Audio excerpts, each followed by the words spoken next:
Dibuat dragging problem, seni melepaskan dan kebijaksanaan mempertahankan. Melepaskan atau mempertahankan. Terkadang kita membawa beban mental yang menyebabkan kita merasakan krisis identitas atau mencegah untuk terus tumbuh. Jadi ceritanya ada orang yang akan melewati sungai. Nah, kemudian sungai itu nggak ada jembatan, terus dia berpikir untuk membuat perahu. Dia bikin perahu terus menyeberangi sungai. Setelah menyeberangi sungai, nah dia berpikir, "Oh, perahu itu telah berjasa buat dia." Nah, terus dia juga berpikir siapa tahu di depan nanti ada sungai yang lain lagi. Jadi dia bawa perahu itu di daratan. Sampai ketika dia akan mendaki gunung, baru dia menyadari, wah kayaknya perahu ini nggak dibutuhkan lagi gitu, dan bahkan menjadi beban. Nah, akhirnya diputuskan dilepaskan atau ditinggalkan.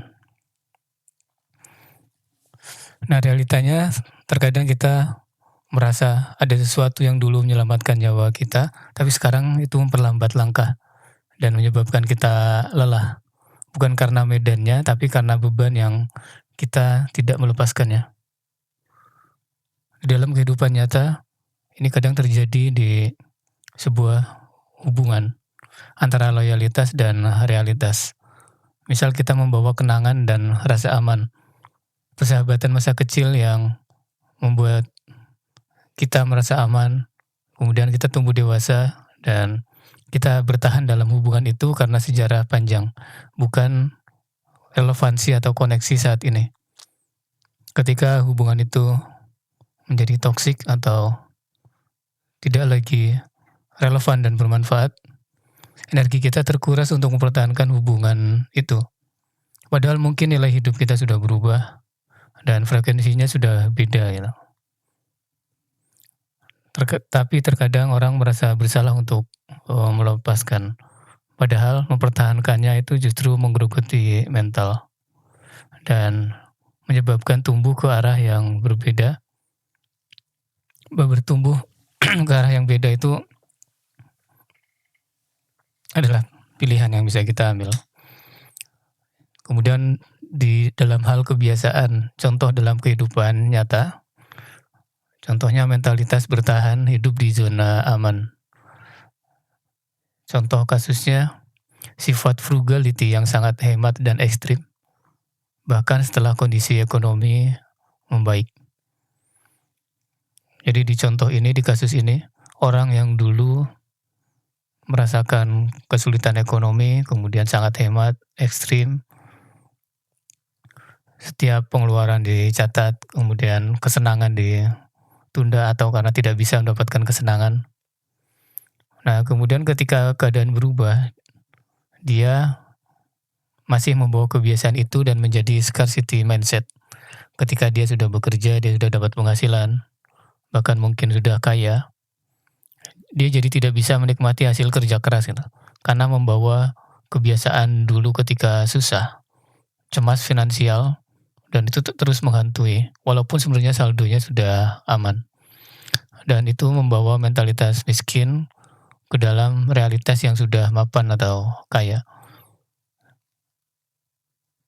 Jadi mencegah juga dari mendapatkan kesenangan yang sebetulnya bisa didapatkan, tapi dicegah.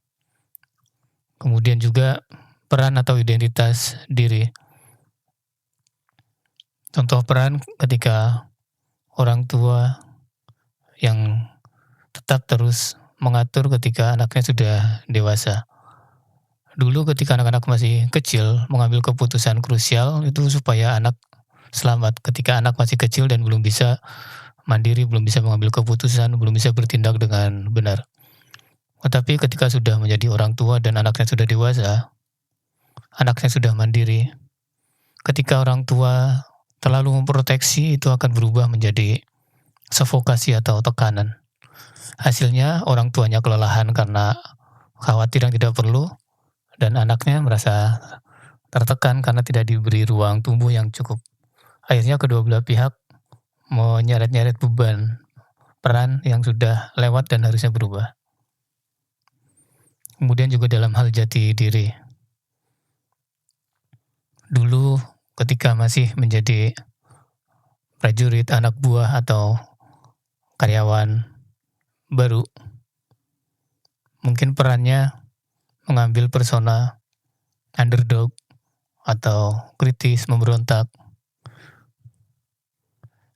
Jadi melawan arus itu dulu memberikan motivasi untuk membuktikan diri supaya tidak diremehkan. Tapi ketika sudah berkembang menjadi pemimpin, menjadi leader, menjadi pejabat, ketika masih membawa identitas, ketika masih menjadi anak buah, itu akan menghambat kolaborasi, keterbukaan, dan kedewasaan ketika memimpin. Apa yang membantu kita sampai ke kondisi saat ini belum tentu bisa membantu kita untuk pergi ke suatu tempat yang saat ini kita tuju.